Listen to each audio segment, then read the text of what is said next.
هاي جايز، اليوم أنا مع اثنين فاشن، هن أساساً ثلاثة فاشن ديزاينر، ثلاثة إخوة معروفين باسم فيلسفوار، واليوم بلبنان بسيتي سنتر عم بستقبل اثنين منهم موجودين هون للفاشن ويك اللي بتعملها سيتي سنتر عادة.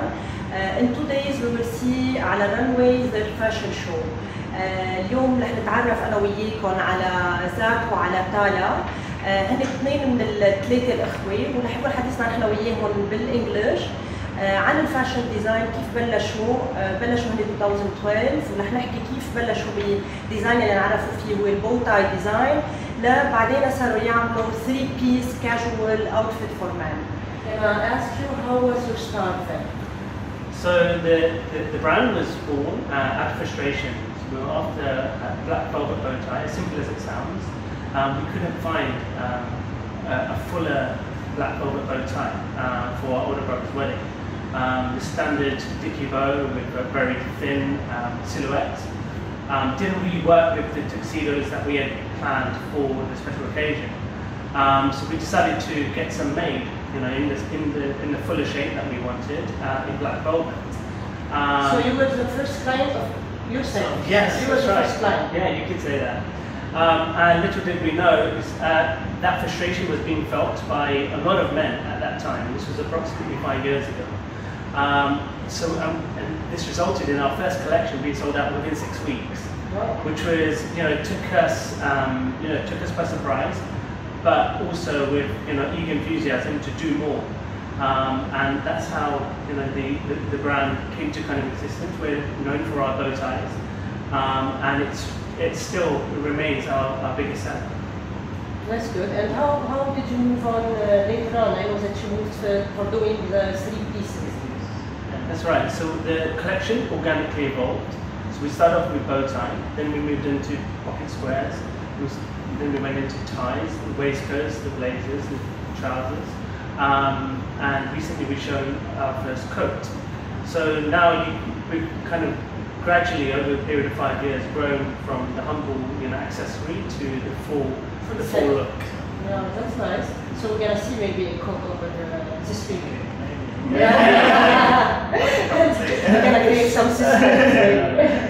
All right. So I'm gonna ask you I'm gonna ask Zach maybe.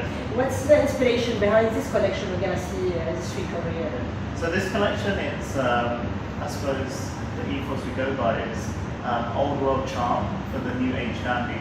So it's using traditional British tailoring techniques, but adapting it to a modern man. So the aesthetic is very slim, very fitted, but it's for someone, a man about town who travels, who's cultured, who has character and charm, and that's the sort of man that we sort of designed for, I suppose. And there's a few yet new pieces that we're excited to be showing in Beirut for the first time, so we're going to get sneak peek. That's nice. I was about to ask you, who's the man you design for? And you answered me just now. You are for the active man, the man who travels, and someone who has character and has charm. We don't, someone who has something to offer the world rather than just to look good. It has to be a gentleman first and foremost, someone who has manners, who has a way in which they view the world, but then someone who also has a positive impact in anything they do. So it could be in any industry, but in someone who has. I believe we should have enough identity. Yes. Today, it should be an individual and also a family person at the same time. So. That's nice. That's good. All right. And what skills, according to you, are necessary for a successful fashion design? Passion. You've got to love what you do. There's no point in any industry to pursue a career if you don't genuinely enjoy what you do. There's times where there's a lot of hard work behind the scenes. The going can get tough, and you need that passion to drive you through those hard times and difficult times, busy times, stressful times. So passion, first and foremost, is it's a given. You need to have that passion. I believe it's very very essential in any business. So how make something involved in design? Absolutely. Yeah. It's important to have your own identity. So where you sit as a brand, and it should be true to who you are as a person. So everything you design should be something that you're extremely proud to have created. It's only that way you can feel the heart of the design when it's come through. It will be much more powerful, and to have a narrative, so you have your own story and identity. Exactly. So guys, tell me, do you use technology and computer for your designs and in your house? Yeah, so for our bespoke range, there's a need to create impressions, visual impressions, for what the client will be getting. So I suppose we use technology most for presentation. For presentation, exactly, because that's key. When you're creating something from scratch, you've got to somehow recreate that before the actual final product has been produced. So we use technology as a way to create that artistic impression or visual impression, to give a client an idea of what the end product will look like. And you do some sketches as well. Yeah. Yes. So techniques always. We're still very traditionalist in the sense that we would sketch. I believe every artist and any design would always need this personal touch, even though the technology has helped us, all of us, to move forward, but that the personal touch remains essential. There's also new garment technologies that have recently come about where people are fusing technology and fabric in new British mills. Have a sustainable ethos, but also have new techniques that they use to create a certain fabric. So if you could even go from like a 3D printed fabric or something that imparts even a bit of DNA. I mean, it's getting really technical. That's something that we're always eager to evolve and to use technology in fabric and tech. Very wide angle. So tell me, how do you choose your material?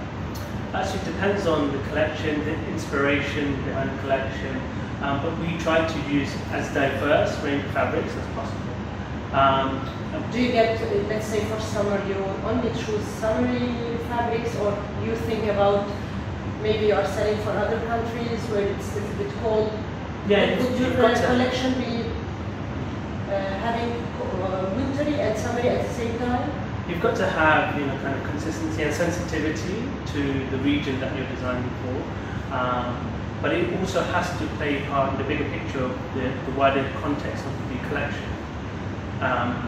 Sometimes we'll use the inspiration or draw inspiration from the seasonal fabrics, or sometimes we'll design a collection based on the texture and the colour themes that we want to impart. So sometimes driven by us and sometimes driven by the season. So we're not really seasonal in that sense. It's more what we think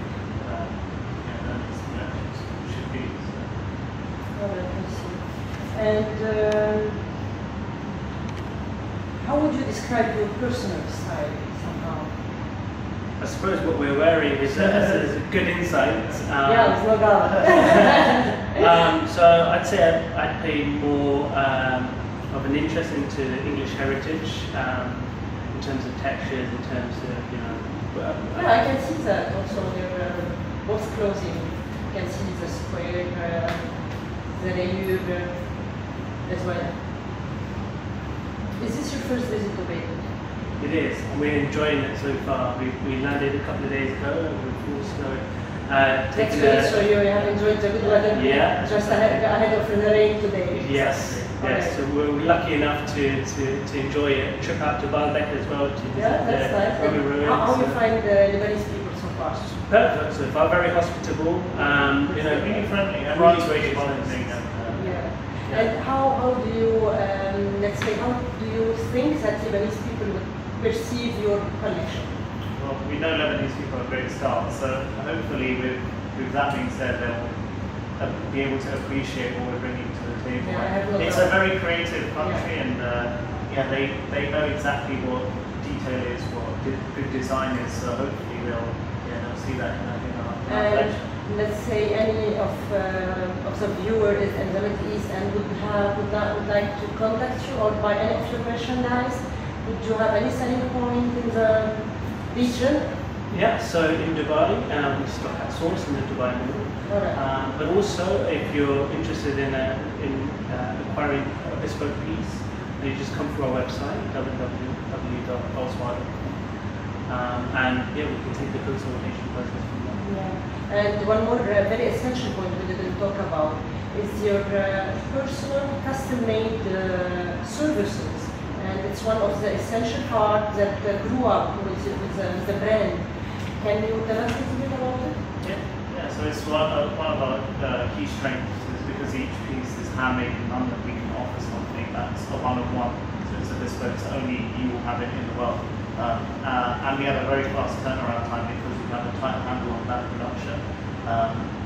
And that's stood the test of time. I suppose from us as clients of our own to begin with, making one bow tie, we sort of kept that boutique and that personal touch to each one of our designs. And we think that's important. I mean, there's nothing that makes us more happy than designing something personal for an individual that has a story and they will appreciate that product. Yeah, sure.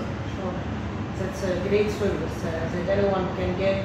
It's really something. I want to welcome you one more time to Beirut. Thank you very much. And congratulations with this short time you could make all this progress.